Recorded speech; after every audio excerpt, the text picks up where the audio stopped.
Welcome to No Compromises, a peek into the mind of two old web devs who have seen some things. This is Joel. And this is Aaron.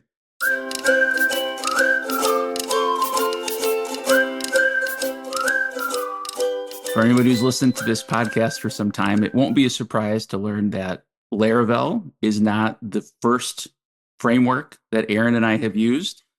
We're older, right? I mean, it's in the intro. We've been doing this for a while, and salty.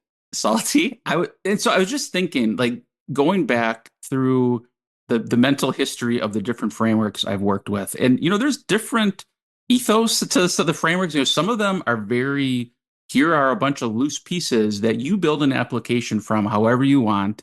And like maybe they don't even specify how to access a database. Like you're supposed to like build your managers and do all this stuff. Laravel does not have that ethos. Like you can do some stuff like that if you want to, but it's really not the intended use of the framework. And I know we've seen this from time to time where kind of some of those independent, loosely coupled ideas get shoehorned. I'm going to say maybe that's a negative terminology, but like brought into a Laravel app and they just don't feel like they make sense. Like I know you've seen this, Aaron. Yeah. So like, like as an example to joke around a little bit, like if instead of just injecting a class, you have to inject a manager that then factory contains contexts, a class, service, builder, factory, singleton. I'm just saying words that are Java things, but you know what I'm saying? Like where there's all these layers of abstraction and indirection that really aren't serving a purpose from my perspective. Like, what are your thoughts on that? Yeah, I've seen that a lot of times, kind of like you mentioned, where it's almost you can recognize a different paradigm in this. And the reason why we pick frameworks to feel comfortable in is because they usually have their own paradigm as well. Yeah. Like you said, there are some ones that are less coupled, but that's really their whole point as well. It's like, okay, well, you're more in the composable world and compose all of your products together using this. Whereas Laravel is maybe more of we've given you a library of tools and a framework and a suite in which to build your stuff in the way that we've prescribed. So, like you said, you can do other stuff, but it makes it more complex and you find yourself fighting against the system a lot of times. Right. So, for example, you might want to do route model binding in Laravel, but if you're not going to use that, you're going to have to use your injected repository, for example, or something like that. You're going to have to do a little bit more coding also to say, okay, well, now I've gotten into my controller, and then if I'm finding my model, what happens when it doesn't exist? You don't get the built-in stuff that Laravel has just off the top, right? But you can do that, and you can go and extend this stuff more. It depends on that whole ethos and that paradigm, and I think that's kind of what you're aiming at more is what is the paradigm of the project and the framework we're working in, regardless of if that's how you quote would do it.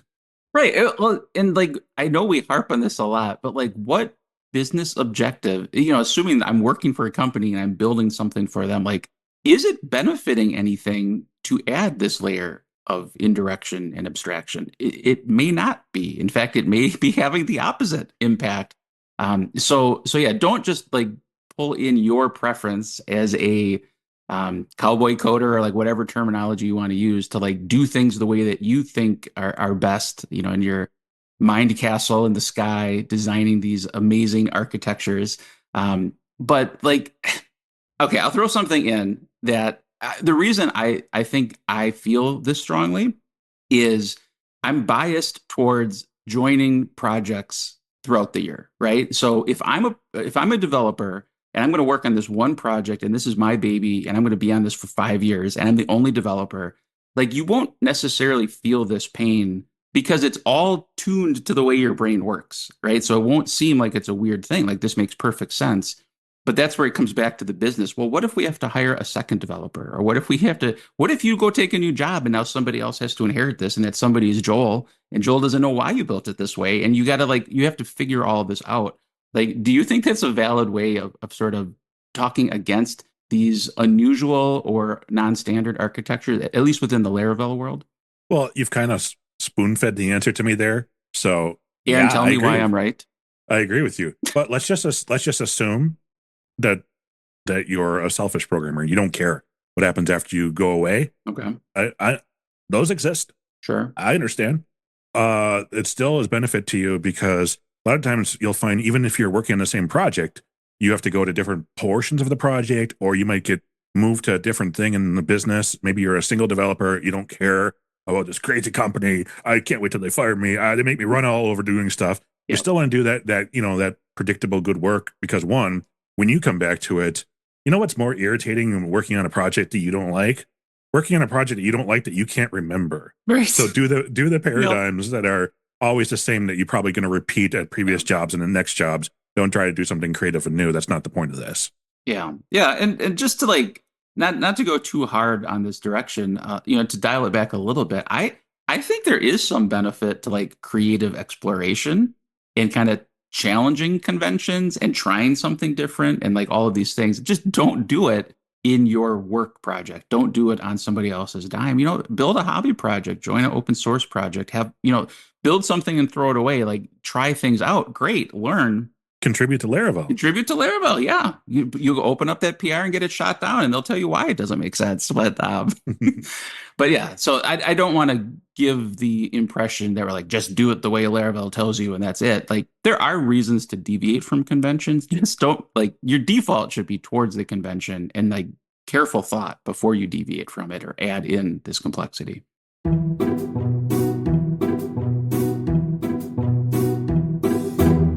Probably not a surprise, but I was a bit of a weird kid growing up. I'm shocked. And one of the things I like doing, I couldn't believe it. I couldn't imagine this. And maybe this is from growing up poor, not having a lot of toys, not having a lot of things. But when I discovered the US mail and there was catalogs in there, and then Okay. in some of those catalogs you could order stuff for free. Oh, what? You didn't even have to pay for shipping. What? Yeah, I mean, we're talking this is back in the day, Okay. sir. But I I'm remember getting growing excited up. right now.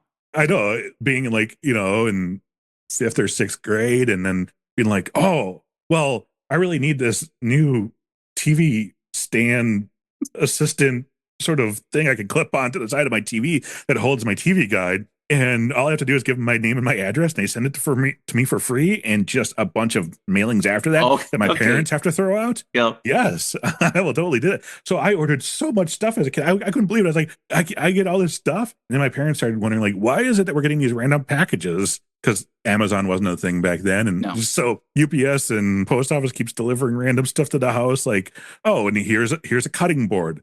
We didn't order a cutting board. I'm like, that's mine. So it's the old version of like today when you like give your email to get that free white paper and then you just sign Right. up for like 5 years of spam. Yep, except yeah, but in my room in the basement, I had all kinds of stuff that no one would ever need or use.